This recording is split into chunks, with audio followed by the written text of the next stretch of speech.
Bismillahirrahmanirrahim. Assalamualaikum warahmatullahi wabarakatuh. Innal hamdalillah nahmaduhu wa nasta'inu bihi wa nastaghfiruhu wa nastahdi. Na'udzu billahi ta'ala min shururi anfusina wa sayyiati a'malina. Man yahdihillahu fala mudilla lahu wa man yudlil fala hadiya lahu. Asyhadu an la ilaha illallah wahdahu la syarika lahu. Asyhadu anna sayyidana Muhammadan 'abduhu wa rasuluh. Allahumma shalli wa sallim wa barik alaihi wa alihi wa ashabihi wa man tabi'ahum bi ihsanin ila yaumiddin. Wa alaina ma'ahum birahmatika arhamar rahimin. Para jemaah yang dimuliakan Allah, uhibbukum jami'an fillah. Saya mencintai kalian semua karena Allah. Senang sekali berjumpa dan menatap wajah-wajah penghuni surga Allah Subhanahu wa taala. Semoga dipanjangkan usianya dalam taat kepada Allah Subhanahu wa taala dan dimudahkan segala urusan kita, hajat kita senantiasa dikabulkan oleh Allah. Dan dipertemukan di dunia dalam taat, di akhirat di surga Allah Subhanahu wa taala. Kembali membahas tentang tanda-tanda hari kiamat. Di antara tanda-tanda hari kiamat adalah munculnya Ya'juj dan Ma'juj. Ini kita dengar cerita yang begitu aneh seputar Ya'juj dan Ma'juj. Insya Allah malam ini kita akan membahasnya berdasarkan Al-Quran dan hadis sahih dari Rasulullah Muhammad sallallahu alaihi wasallam. Yang kita tidak ada dalilnya, kita akan buang. Karena ini berkaitan dengan ghaib. Dan yang ghaib itu perlu dalil. Ya. Nah, maka dalam ghaib kita perlu teliti agar benar-benar meyakini bahwa ini disampaikan Rasulullah, disampaikan oleh para ulama, dan ada sebagian kisah yang kita akan sampaikan itu sudah diceritakan oleh ulama dalam kitabnya. Dan kitabnya sudah diakui dan mu'tabar. Wallahu a'lam bishawab. Munculnya Ya'juj dan Ma'juj. Ya'juj dan Ma'juj, saya mencari gambarnya belum ada. Maka gambar yang kalian lihat itu sebagian hampir sama atau mirip. Sebagian besar saya cari sendiri. Ya. Berjam-jam cari gambar yang tidak menakutkan kalian aja. Banyak gambar-gambar yang aneh dan lain. Tapi insya Allah mudah-mudahan itu mendekati gambaran yang asli pada diri kita. Ya. Ya'juj dan Ma'juj adalah dua kabilah. Ya, dua kabilah itu artinya suku. Kabilah adalah suku. Atau dua bangsa besar dari keturunan Adam. Atau cucu daripada Adam. Berarti mereka manusia bukan? Manusia bukan? Halo? Masih hidup nggak? Alhamdulillah. Semoga hidup sampai besok.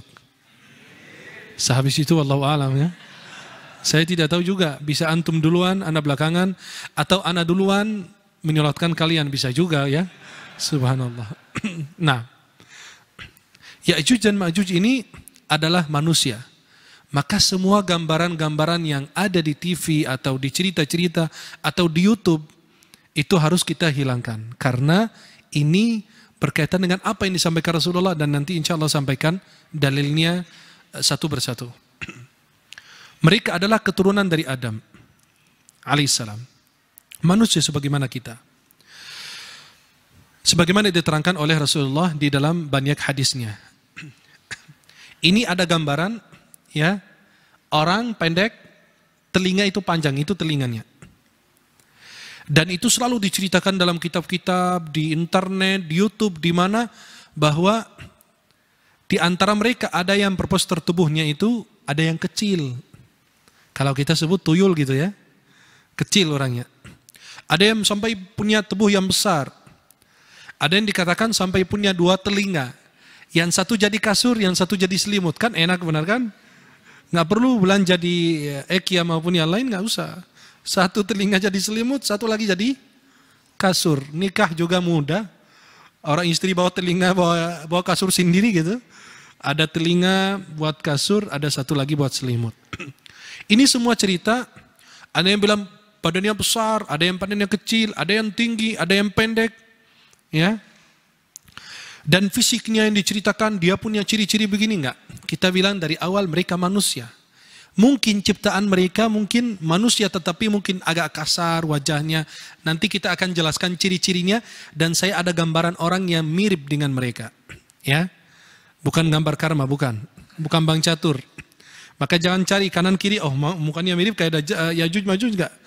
Maka ada gambaran yang diceritakan oleh Nabi dalam hadisnya, memang manusia saat ini ada sebagian orang mirip dengan apa yang dijelaskan Rasulullah. Tapi mereka bukan Yajuj Majuj. Jangan pas ke negeri mereka bilang itu Yajuj Majuj tuh. Nggak boleh, itu cuma hanya mirip saja. Maka ini semua tidak ada dalilnya. Maka kita abaikan. Gambar yang ini dari internet. Menjelaskan bahwa ada orang pendek, telinganya besar, yang satu selimut, yang satu enggak. Itu cuma cerita-cerita yang tidak berdasarkan fakta atau dalil. Pertanyaannya tadi, apakah Ya'juj Ma'juj ini manusia? Yang benar mereka semua keturunan anak cucu Adam. Dan fisik mereka sama seperti manusia lain. Pada zaman Zulkarnain, nanti malam ini ceritanya dua, bukan satu. Karena berhubungan. Raja Zulkarnain dengan Ya'juj Ma'juj berhubungan. Karena yang menghalangi mereka masuk ke kita ini adalah raja yang disebut Zulkarnain. Mereka adalah sebuah kaum yang melakukan kerusakan di muka bumi. Oleh karena itu, orang-orang yang bertetangga dengan mereka meminta siapa? Raja Dzulqarnain.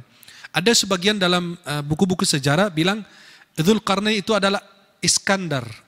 Iskandar Al-Maqduni di Mesir, Iskandaria. Itu salah. Karena Iskandar itu kafir. Iskandar Al-Maqduni itu kafir. Kalau Dzulqarnain, raja yang saleh. Nggak akan bertemu Iskandar Maqduni dan Raja Dzulqarnain. Maka Dzulqarnain itu orang yang berbeda dengan Iskandar yang sering kita dengar. Apalagi ada Pak Haji Iskandar, hati-hati ya. Nah, mereka meminta Dzulqarnain agar membuat tembok penghalang ya, yang dapat menghindarkan mereka dari kerusakan yang diperbuat oleh Ya'juj dan Ma'juj di negeri mereka. Dzulqarnain pun melakukannya. Nabi Muhammad SAW telah mengabarkan dalam hadisnya bahwa pada akhir zaman setelah Nabi Isa AS turun ke muka bumi, nah ini tempat turunnya Nabi Isa, ini benar, bukan hoax ya. Apa bacaannya hoax gitu ya. Ini benaran. Nabi Isa akan turun di Menara Putih di Damashq, dekat pasar. Ini di situ Nabi Isa akan turun. Ini benaran ya gambarnya. Khalas? Ini tempat Nabi Isa akan turun di akhir zaman. Ya'juj dan Ma'juj akan keluar kepada manusia dan menyebar di muka bumi. Mereka menyebar dan mereka itu jalannya cepat. Nggak perlu naik pesawat, nggak perlu naik motor, nggak perlu naik mobil. Karena mereka itu jalannya cepat. Nanti akan jelaskan dalam hadis Nabi. Nah, mereka akan menggurung Nabi Isa bersama orang-orang yang beriman. Karena mereka melakukan kerusakan. Dan Nabi Isa nggak akan berani macam-macam sama mereka. Karena Allah akan kirim sesuatu yang akan membunuh mereka. Orang-orang beriman yang bersama Nabi Isa, lari ke gunung, lari kemana, takut sama orang-orang tersebut. Karena kalau mendekati orang, pasti dimusnahkan. Nabi Isa lari bersama orang beriman di gunung dekat Baitul Maqdis. Sehingga hal itu terasa berat oleh kaum muslimin. Allah Subhanahu wa taala akan mengirim apa? Ulat. Yang memakan leher-leher mereka sampai mereka mati. Ulat itu kalau masuk ke sekarang ini ulat orang Arab tahu. Di hidung kambing dan sapi. Kalau ulat ini masuk ke hidung kambing dan sapi langsung mati. Dan itu subhanallah. Bayangkan sebuah kaum manusia. Nabi Isa mampu mengalahkan Dajjal di pintu Lud di Baitul Maqdis. Tapi nggak mampu mengalahkan mereka. Kenapa? Allah serahkan kepadanya Jalla Jalaluh. Bukan kepada Nabi Isa. Maka kita semua lari. Orang beriman lari. Nabi Isa lari ke gunung-gunung yang dekat Baitul Maqdis. Allah kirim ulat itu. Memakan leher mereka. Sampai mereka mati. Di waktu yang sama. Kayak matinya satu orang. Di waktu yang sama mati semua.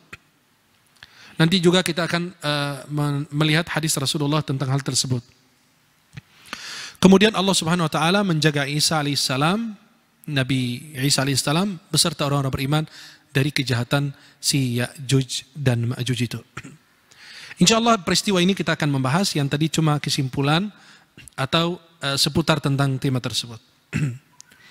Kita mulai kisah ini dari mana? Kita harus mulai, kalau ada orang bicara tentang Ya'juj Ma'juj, harus mulai dari kisah pembangunan tembok penghalang.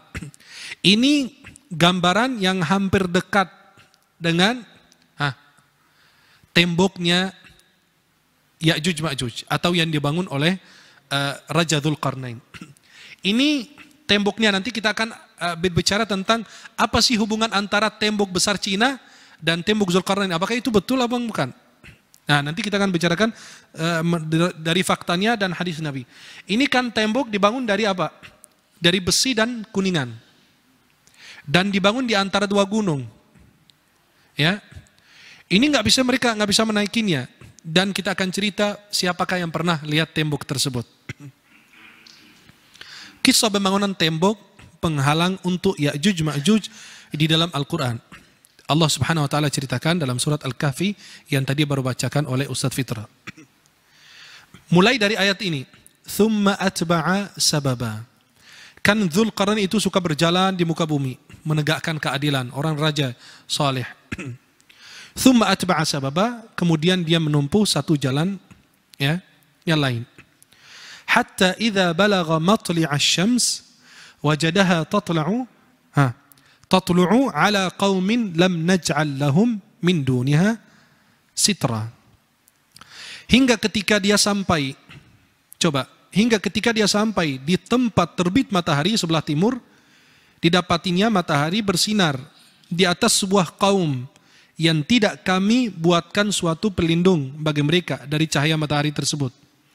Kadzalika wa qad ahatna bima ladaihi khubra. Demikianlah dan sesungguhnya kami mengetahui segala sesuatu yang ada padanya, yang maksudnya Dzulqarnain. Kita tidak akan mendalami ayat-ayat tafsirnya, tapi kita akan mengutip yang perlu kita bahas. Tsumma atba'a sababa, dia masuk ke kaum yang matahari masuk sinarnya ke mereka dan tidak ada penghalang. Kemudian dia berjalan lagi, melakukan perjalanan. Tsumma atba'a sababa. Kemudian dia menempuh suatu jalan yang lain. Artinya jalan baru lagi. Hatta idza balagha baina as-saddaini wajada min dunihima qauman la yakaduna yafqahuna qawla. Hingga ketika dia sampai antara dua gunung, tadi gambarnya saya sudah kasih lihat, bangunan tembok ini di antara apa? Ingat ini ya, berarti tembok yang dibangun oleh Dzulqarnain antara dua gunung. Nanti kita akan membutuhkan ini lagi. Dia sampai antara dua gunung, didapatinya di belakang dua gunung tersebut ada sebuah kaum yang hampir tidak memahami pembicaraannya. Ya si Dzulqarnain nggak paham. Coba di sini, anak kasih petanya biar kalian tahu. Maksudnya ketika Dzulqarnain bersama tentaranya sampai di sebuah daerah yang berada antara dua gunung besar di negara Turki yang berbatasan dengan Armenia. Ini Armenia, ya. Dan Azerbaijan. Berarti antara ini Azerbaijan dan Armenia. Berarti dia sampai di tengah sini. Saya ulang lagi. Ketika Dzulqarnain bersama pasukannya sudah tiba di antara Azerbaijan ini Dagestan, Georgia, Baku, ini Iran, ya. Kemudian ini Armenia. Ketika beliau sampai di sini bersama tentara-tentaranya, inilah dia mendapati sebuah kaum yang tidak dapat dipahami bahasanya. Artinya gini, anggaplah orang Indonesia ke negara Amerika, dia nggak ngerti mereka ngomong apa. Mereka senyum, dia ikut senyum. Maka dia mendapati mereka ini dari tafsir Imam Ibnu Katsir rahimahullah. Kemudian melanjutkan ayat yang tadi. Qalu ya Dzulqarnain. Mereka ajak berbicara. Apakah ada salah satu penterjemah atau ada cara komunikasi? Qalu ya Dzulqarnain. Inna Ya'juj wa Ma'juj mufsiduna fil ard. Fahal naj'alu laka kharjan ala an taj'ala bainana wa bainahum sadda? Mereka bilang apa? Wahai Dzulqarnain, sungguh Ya'juj dan Ma'juj makhluk yang berbuat kerusakan di muka bumi, maka bolehkah kami membayarmu untuk apa? Agar kamu membuatkan dinding penghalang antara kami dan mereka. Mereka mau bayar Dzulqarnain. Dzulqarnain nggak butuh uang. Maka dia langsung apa? Qala ma makkanni fihi rabbi khair fa'inuni biquwwah aj'al bainakum wa bainahum radma. Dia Dzulqarnain mengatakan ini mau membuat nih, udah memulai persetujuan. Tadi tawar-menawar, ayo kamu bangunin tembok penghalang antara kita dan mereka, kami akan bayar. Dia melanjutkan pembicaraannya. Ini sekarang udah memulai proses mau bangun. Dia berkata apa? Apa yang telah dianugerahkan Tuhan kepadaku lebih bagus dari apa yang kalian mau berikan. Uang yang kalian mau kasih itu nggak perlu saya. Karena Allah kasih lebih dari itu. Maka bantulah aku dengan kekuatan. Saya tidak butuh uang kalian. Anak cuma butuh satu. Tenaga kalian. Pasukan dari kalian. Membantu saya untuk membangun tembok tersebut. Agar aku dapat membuatkan dinding penghalang antara kalian dan mereka. Berarti mereka tawar-menawar, saya bayar kamu bangun tembok. Kata Dzulqarnain, Anda nggak butuh uang, saya cuma butuh satu. Butuh apa? Tenaga. Ya, itu yang dibutuhkan oleh beliau. Atuni zubar al-hadid. Hatta idha sawa baina as-sadafaini, qala anfukhu. Hatta idha ja'alahu nara, qala atuni ufrigh alaihi qitra. Coba perhatikan. Ini cara pembangunan yang luar biasa. Kalau kita membangun bangunan seperti ini, itu benar-benar bangunan yang kokoh. Tidak bisa dihancurkan. Bangunannya seperti apa? Kata dia apa? Berilah aku potongan-potongan besi. Nah, potongan besi. Disusun. Ya, potongan besi di apa? Disusun. Sesudah disusun, nah, besi itu telah apa? Terpasang sama rata. Dengan dua puncak gunung tersebut. Yang kita lihat tuh. Sampai ke gunung itu. Rata. Ketika besi tersebut sudah menjadi merah. Karena sudah dipakai api. Menyala. Dia pun berkata, berilah aku tembaga. Yang mendidih. Agar aku tuangkan di atasnya. Besi yang panas tersebut. Bayangkan kekuatannya seperti apa. Ya, besi sudah panas, udah dikasih tembaga atau dikasih kuningan, itu benar bangunan yang kokoh. Tidak ada satupun yang bisa menaikinya karena itu licin.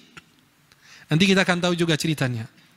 Famasta'u ayyadharuhu wa mastata'u lahu naqba. Mereka itu Ya'juj Ma'juj tidak dapat mendaikinya dan tidak pula melubanginya. Artinya karena licin. Ya, karena licin. Kemudian Allah katakan, qala hadza rahmatan min rabbi, rahmatun min rabbi. Fa idza jaa wa'du rabbi haqqan, fa idza jaa wa'du rabbi ja'alahu dakka wa kana wa'du rabbi haqqan. Kalau sudah tiba izin Allah, ini hancur, mereka keluar akhir zaman, udah habis semua. Bangunan yang kalian merasa tidak bisa didaikini oleh orang sih nggak bisa naik ke atas, nggak bisa melubanginya, pada saatnya akan hancur semua. Dan mereka sudah paham.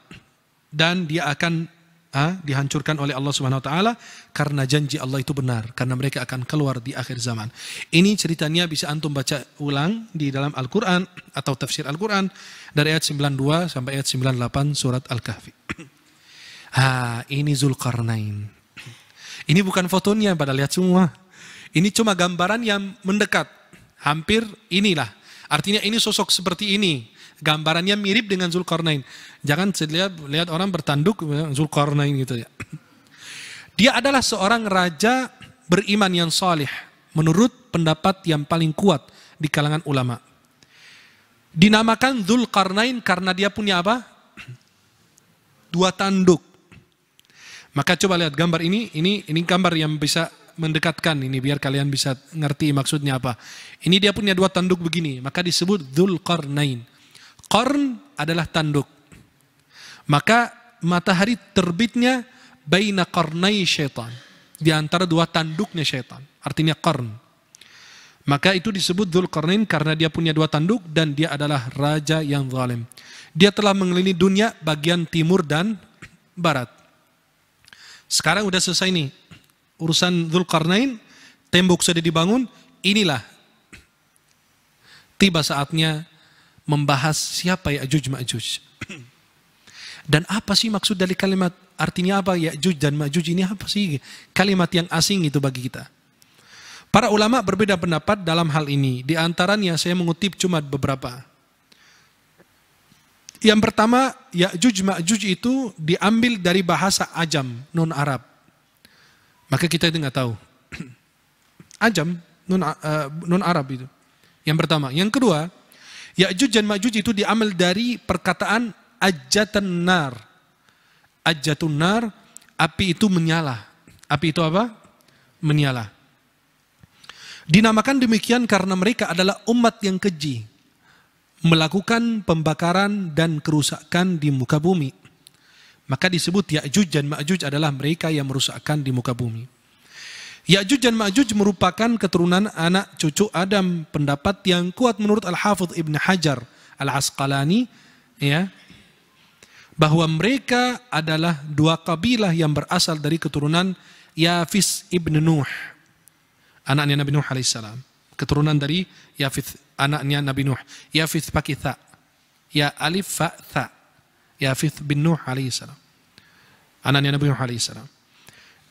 Dijelaskan oleh Ibnu Hajar dalam kitab Fathul Bari, ya, jilid 13 halaman 106. Hadis-hadis tentang Ya'juj dan Ma'juj. Allah Subhanahu wa taala akan berkata kepada Nabi Adam di hari kiamat nanti, "Wahai Adam," dia pun menjawab, "Labbaika wa sa'adaik." Artinya, ya Allah, saya memenuhi panggilanmu. Kemudian Allah berfirman, "Keluarkanlah ba'sun nar." Ba'sun nar artinya apa? Utusan neraka. Dia berkata, "Apakah itu ba'sun nar ya Allah?" Dia nggak paham. Allah berfirman, dari setiap 1000 orang, 999 orang sebagai penghuni neraka, sehingga 1 orang masuk surga. Coba bayangkan, ngeri itu. Ya, dari setiap 1000 orang ada 1 orang masuk surga. 999 itu masuk neraka semua. Nauzubillah. Para sahabat itu pun, wah, itu apaan nih gitu.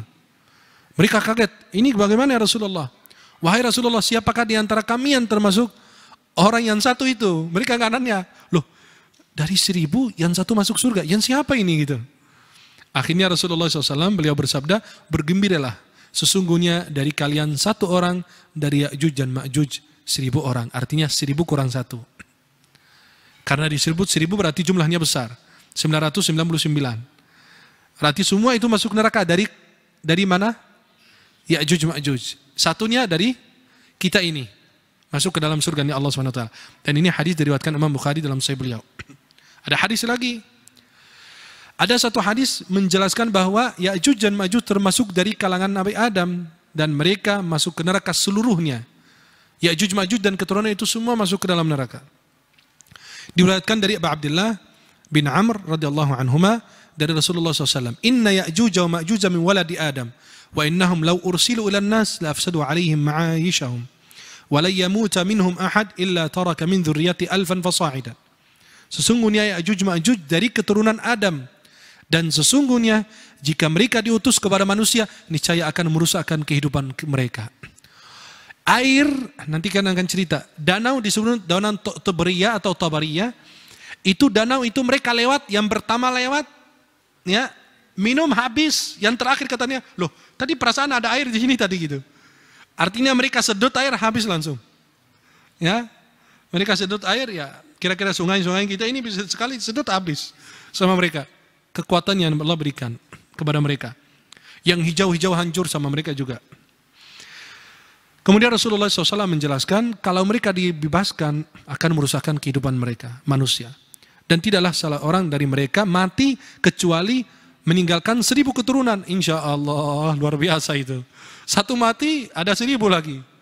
Nah, untung Dajjal gak punya keturunan. Kalau punya keturunan lebih pusing lagi ya. Atau lebih, diriwayatkan oleh Imam At-Tabarani dalam kitab Al-Kabir dan Al-Awsat, dan perawinya thiqah, terpercaya. Artinya hadisnya sahih.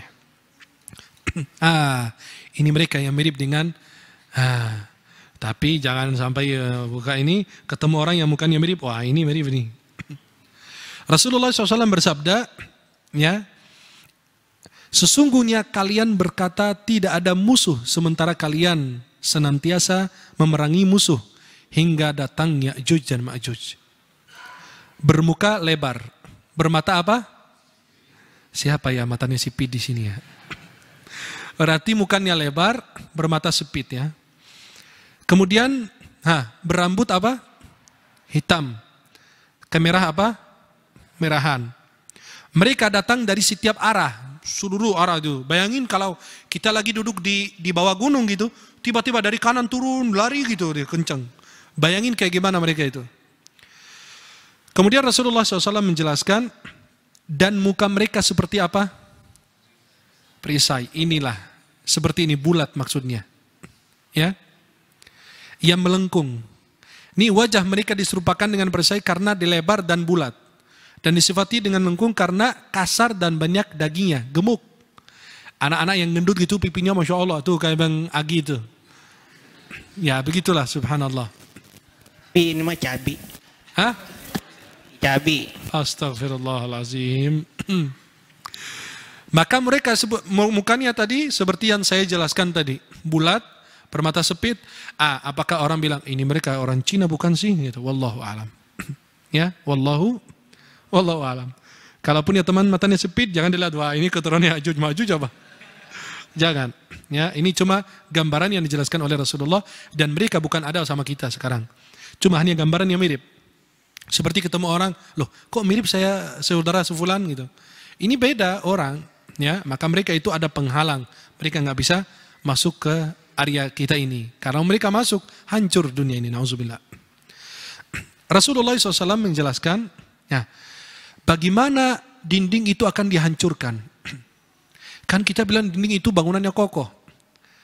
Orang nggak bisa naik, dan nggak bisa melubanginya. Bagaimana caranya? Inilah subhanallah. Itu cara Allah sendiri. Coba kata mereka apa? Diriwayatkan dari Abu Hurairah radhiyallahu an, Rasulullah SAW menceritakan tentang dinding penghalang tersebut, bagaimana cara dirubuhkan. Mereka melubangi setiap hari. Mereka sampai saat ini melubanginya setiap hari. Berarti mereka nggak ada berhenti untuk bisa masuk ke area kita ini agar merusakkan kehidupan kita. Hingga ketika mereka hampir saja melubanginya, mereka ada pemimpin mereka bilang apa? Ya udah kembali besok kalian akan melubanginya. Mereka hari ini melubangin terus sudah hampir mau ini habis selesai melubanginya itu sampai keluar. Ada salah satu orang antara mereka bilang, ayo kita pulang besok kita balik lagi kita iniin lagi. Nanti kita bisa melubanginya besok. Pas mereka pergi kembali lagi seperti awal. Karena waktunya belum diizinkan oleh Allah. Kembali seperti semula lagi. Kemudian berkata, kembalilah besok hari kalian akan melubanginya. Rasul bersabda SAW, lalu Allah mengembalikannya toko seperti itu semula. Ya, dinding itu tersebut yang sudah dilubangin dikit itu akan kembali seperti semula. Nggak bakalan ada perubahan. Kemudian sehingga ketika mereka telah mencapai waktunya, artinya yang Allah tentukan, dan Allah berkehendak untuk mengutus mereka kepada manusia, maka orang yang memimpin mereka itu akan berkata, kembalilah esok hari, insya Allah kalian akan melubanginya. Allah ilhamkan dia mengucapkan kalimat apa? Insya Allah. Itulah kalimat yang membuka itu. Maka kalau mau melubangin rumah orang biar ketahuan isinya, insya Allah besok saya balik lagi udah kelihatan isi rumahnya. Ya. Atau ada perempuan kan banyak jomblo di sini ya. Pada perempuan yang hatinya belum ditaklukkan oleh Allah, insya Allah besok hati kamu masya Allah sama anak gitu. Ya begitulah ya. Subhanallah. Ya. Haji Qamar langsung masya Allah, insya Allah diucapkan sampai besok. Nah. Dan dia mengucapkan apa? Insya Allah. Nabi SAW bersabda, lalu mereka kembali sementara penutup tersebut tetap dalam keadaan ketika mereka tinggalkan. Nah, karena dia bilang apa? Dia sudah melubanginya, udah hampir mau sampai, dia bilang apa? Besok insya Allah kita datang lagi. Lalu tidak dikembalikan oleh Allah. Dia tetap seperti semula. Seperti yang mereka, selesai mereka melubanginya. Kemudian mereka datang esok hari, mereka akan dapat melubanginya dan keluar ke tengah-tengah manusia. Kemudian mereka meminum air dan manusia lari dari mereka. Sampai kita tadi ceritakan, nah mereka ini kalau lewat danau habis. Dan mereka itu merusakkan semua yang hijau. Hancur semua sama mereka. Di dalam hadis yang saya ceritakan, mereka melubanginya setiap hari sampai mereka bilang insya Allah, lalu diizinkan oleh Allah melewatinya atau masukinya. Ada 3 faedah dari hadis ini. Anda nggak usah tafsirkan, udah ada tulisannya. Di hadis ini ada 3 faedah. Pertama, Allah mencegah mereka untuk terus-menerus melubanginya. Pagi, siang, sore, malam. Maka mereka ada capeknya, besok kita lanjut lagi, besok lanjut lagi. Karena kalau mereka terus-menerus melubanginya, mereka akan mampu untuk menebus itu. Mereka akan mampu untuk menghancurkannya. Tapi itulah faedah pertama. Yang kedua, Allah mencegah mereka untuk menaikinya di atas tembok tersebut dengan tangga atau alat yang mereka miliki karena Allah belum mengilhamkan mereka. Karena kalau Allah mengilhamkan mereka, pasti mereka bisa akan menaikinya. Bayangkan. Kemudian yang ketiga, Allah tidak mengilhamkan mereka kecuali pada saat yang ditentukan oleh Allah. Maka mereka diilhamkan untuk mengucapkan kalimat insya Allah. Dan sudah mendekat kiamat, baru mereka bisa. Nah, inilah temboknya seperti ini. Gambarannya ya kurang lebih lah. Antara 2 gunung, maka penghalang antara kita dan mereka. Nanti mereka akan bisa melubanginya dan mereka akan bisa masuk ke area kita ini. Ini bayangkan temboknya licin dan lain sebagainya. Binasanya Ya'juj dan Ma'juj diriwayatkan dalam hadis ya An-Nawas bin Sam'an radhiyallahu anhu. Di dalam ungkapannya dia menjelaskan begini. Ketika Allah mewahyukan kepada Nabi Isa, sungguhnya aku telah mengeluarkan hamba-hambaku, tidak ada seorang pun dapat mengalahkannya. Bayangkan. Allah mengatakan kepada Nabi Isa begitu. Saya udah keluarkan, udah bebaskan. Mereka yang aku dulu cegah daripada kalian, biar nggak merusakkan kehidupan kalian. Sekarang aku bebaskan mereka. Dan tidak ada satupun hambaku yang mampu mengalahkan mereka. Ya, maka kumpulkanlah hamba-hambaku ke gunung Tur. Tur itu ke daerah Baitul Maqdis. Kemudian Allah mengutus Ya'juj dan Ma'juj. Mereka datang dari setiap tempat yang tinggi. Maka kelompok pertama dari mereka melewati danau Tabriyah. Ya. Mereka meminum airnya. Lalu orang yang belakangan dari mereka berkata, di danau ini dulu pernah ada airnya. Padahal baru dihabis tadi, baru dihabisin. Bayangkan. Lewat danau aja, orang masih ada airnya. Yang pertama minum, yang terakhir sampai, loh perasaan di danau ini pernah ada air gitu. Padahal baru diminum tadi. Ya, saking cepatnya mereka itu bisa merusakkan. Kemudian mereka, lalu orang dari belakang mengatakan hal demikian. Nabiullah Isa dan para sahabatnya dikurung. Sehingga atau orang-orang Ya'juj dan Ma'juj ini, sehingga pada hari itu, kepala seekor sapi lebih berharga daripada 100 dinar milik salah seorang dari kalian. Kemudian Nabiullah Isa dan para sahabatnya berdoa kepada Allah. Lalu Allah mengutus ulat ya pada leher-leher mereka, Ya'juj dan Ma'juj. Akhirnya mereka semua mati bagaikan satu jiwa yang mati. Kemudian Nabiullah Isa dan para sahabatnya turun dari gunung ke bumi lagi. Dan ternyata mereka tidak mendapati satu pun dari mereka yang masih hidup, kecuali penuh dengan bau busuk dan bangkai mereka. Kemudian Allah Subhanahu Wa Taala kirimkan burung seperti burung punya sayap, seperti lehernya seperti onta. Akan Allah turunkan hujan dan burung-burung itu akan bawa mayat mereka, akan dilempar jauh, apakah di laut atau di mana, biar dibersihkan bumi, karena itu baunya busuk dan banyak bangkai mereka. Maka Allah kirimkan burung seperti itu. Dalam hadis Rasulullah yang lain, burungnya seperti apa? Lehernya panjang seperti onta. Dia akan membawa mayat-mayat mereka, akan dilempar jauh daripada apa? Daripada bumi, agar mereka bisa hidup tenteram dan bahagia. Ya. Kemudian mereka akan kembali seperti biasa.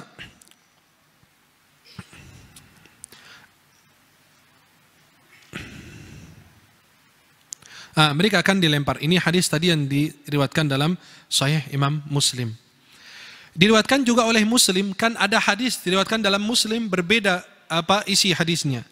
Dalam riwayat lain ada tambahan setelah ungkapan laqad kana bihadhi marratama. Kemudian mereka berjalan sehingga mereka sampai ke gunung ya, yaitu gunung Baitul Maqdis. Lalu mereka berkata, kita telah membunuh orang-orang yang ada di bumi. Bayangkan, mereka sudah merasa merusakkan dan membunuh orang yang di bumi. Kemudian mereka bilang apa? Marilah kita bunuh makhluk yang ada di langit. Saking sadisnya mereka, saking sombongnya mereka, maka Allah bilang, jangan kalian yang bunuh. Nggak ada makhluk yang bisa mampu. Saya mengalahkan mereka sendiri. Karena mereka bilang, kami sudah bunuh orang yang di bumi, ayo kita kalahkan orang yang di langit. Lalu mereka melemparkan anak panah mereka ke langit. Lalu Allah mengembalikannya panah-panah itu yang telah dilumuri darah. Artinya apa? Bahwa mereka sudah benar-benar membunuh orang yang di langit. Jadi fitnah buat mereka lagi. Ini hadisnya sahih, diriwayatkan Imam Muslim dalam Sahih beliau. Diriwayatkan juga dari Abu Hurairah radhiyallahu anhu dari Rasulullah SAW, ya, di dalam hadis yang berbeda, hampir sama isinya. Kemudian Allah menurunkan hujan dan binatang kembali seperti semula, ada keberkahan dan lain sebagainya. Tembok yang dibangun oleh Dzulqarnain ini, apakah pernah ada orang yang melihatnya? Atau mungkinkah orang dapat melihatnya saat ini? Pernah seorang sahabat melihatnya, dan disebutkan oleh Imam Bukhari dalam Sahih beliau. Dia mengatakan ada seorang sahabat Nabi SAW mengatakan kepada Rasulullah, ra'aitu sadda mithlal bardil muhabbar. Faqala SAW musaddiqan lahu sahhat as-sifah ra'aitahu. Ada seorang sahabat dalam Sahih Bukhari diceritakan dia pernah melihat tembok tersebut.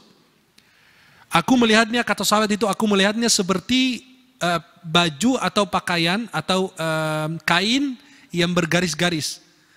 Ya, bergaris-garis. Karena kita bilang dia susun besi rata, kemudian dituangkan apa? Ya, kemudian apa? Nanti kan masih ada garis-garisnya tuh. Maka dia bilang, aku melihatnya ya Rasulullah, dan dia seperti kain yang bergaris-garis. Lalu Nabi SAW membenarkannya. Ini hadisnya seperti ini. Salah satu orang dari kota Madinah mengatakan kepada Rasulullah, Rasulullah bertanya, ya Rasulullah, aku pernah lihat Ya'juj Ma'juj. Kata Nabi SAW, bagaimana kamu melihatnya? Kata sahabat tersebut, aku melihatnya seperti kain atau bahan yang bergaris-garis, ada yang merah, ada yang hitam, ada yang kuning, dan lain sebagainya. Maka Nabi SAW mengatakan, kamu telah melihatnya. Tapi dia melihatnya di mana? Wallahu a'lam. Di dalam kitab Al-Bidayah wan Nihayah, jilid 7, halaman 126. Jilid 7, halaman 126, kitab Al-Bidayah wan Nihayah ini kitab sejarah, tarikh. Imam Ibnu Katsir menceritakan di dalamnya dari awal Allah ciptakan bumi, peristiwa-peristiwa sampai zaman Imam Ibnu Katsir. Semua diceritakan. Itu 4 jilid. Di situ terdapat sebuah kisah yang diceritakan oleh Imam Ibnu Katsir. Jilid 7, halaman 126.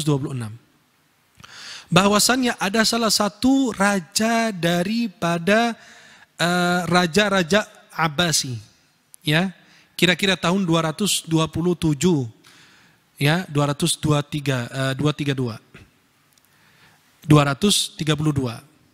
Di situ diceritakan ada salah satu raja dari Abbasi mengirim pasukannya untuk mencari tembok Dzulqarnain ini yang dibangun oleh Dzulqarnain.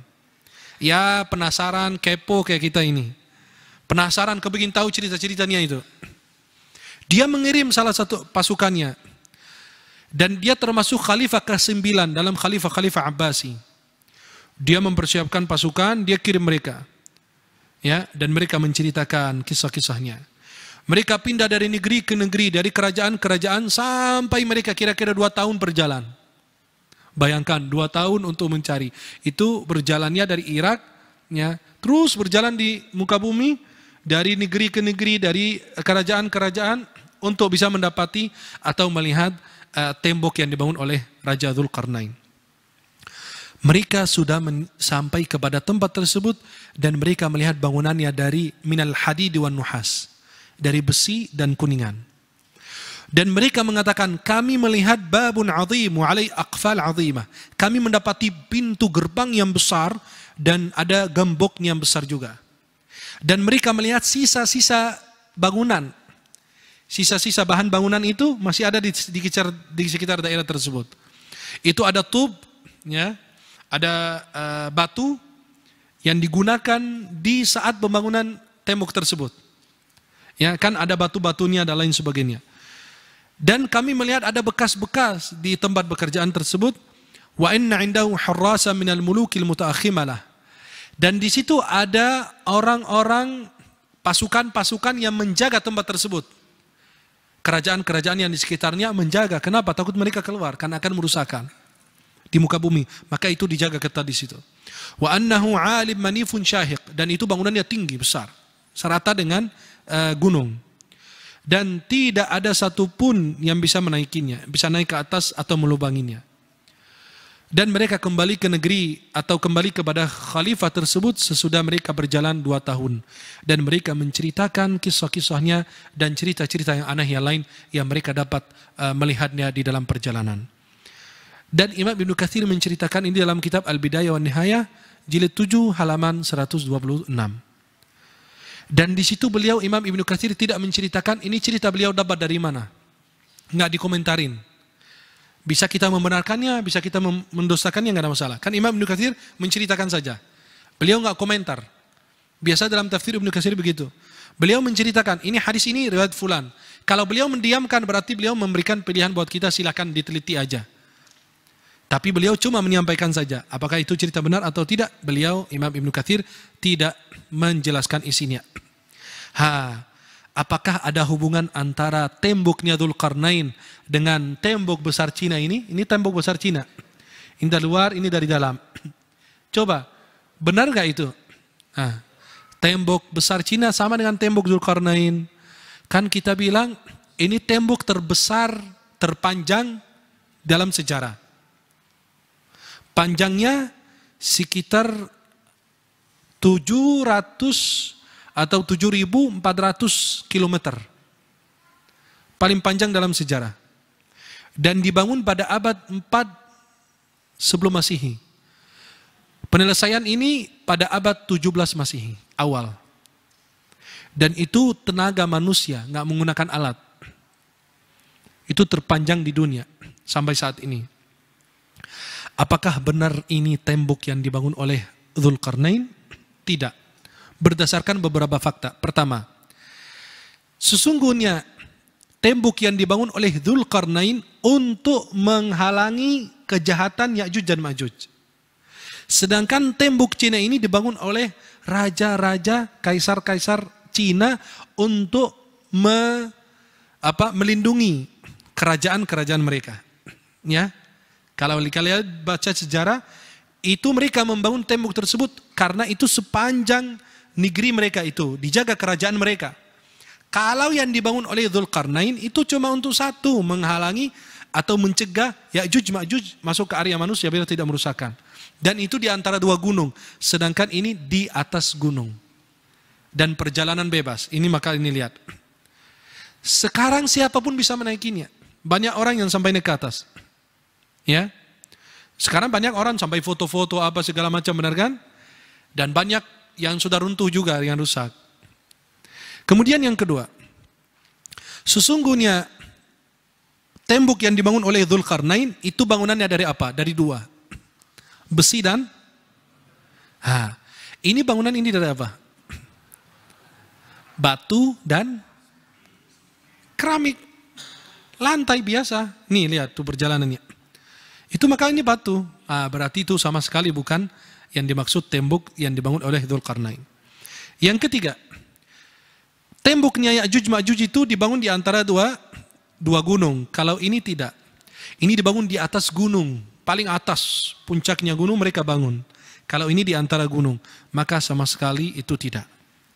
Yang keempat, tembok Ya'juj Ma'juj tidak dapat mereka melubanginya kecuali yang mereka diizinkan oleh Allah. Sedangkan tembok Cina sekarang Masya Allah banyak yang rubuh, benar kan? Yang banyak yang runtuh juga, dan banyak manusia yang dapat memasuki di situ, foto-foto segala macam. Ya, maka kalau itu tembok Ya'juj Ma'juj nggak ada yang berani menaikinya. Masa lihat Ya'juj Ma'juj mana mereka ini ya? Foto nggak ada. Maka itu tidak ada hubungan sama sekali antara tembok yang dibangun oleh Dzulqarnain dan tembok besar apa? Tembok besar Cina. Mudah-mudahan insya Allah ini membuka wawasan kita dan memberikan informasi tentang tanda-tanda hari kiamat. Kita mengenalnya daripada tidak mengenalnya sama sekali. Walaupun kita dengan insya Allah nggak bertemu dengan Ya'juj Ma'juj, ya, tetapi mengenal karena ini berkaitan dengan akidah kita beriman kepada yang ghaib.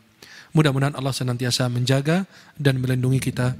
Wallahu taala a'la wa a'lam bis-shawab.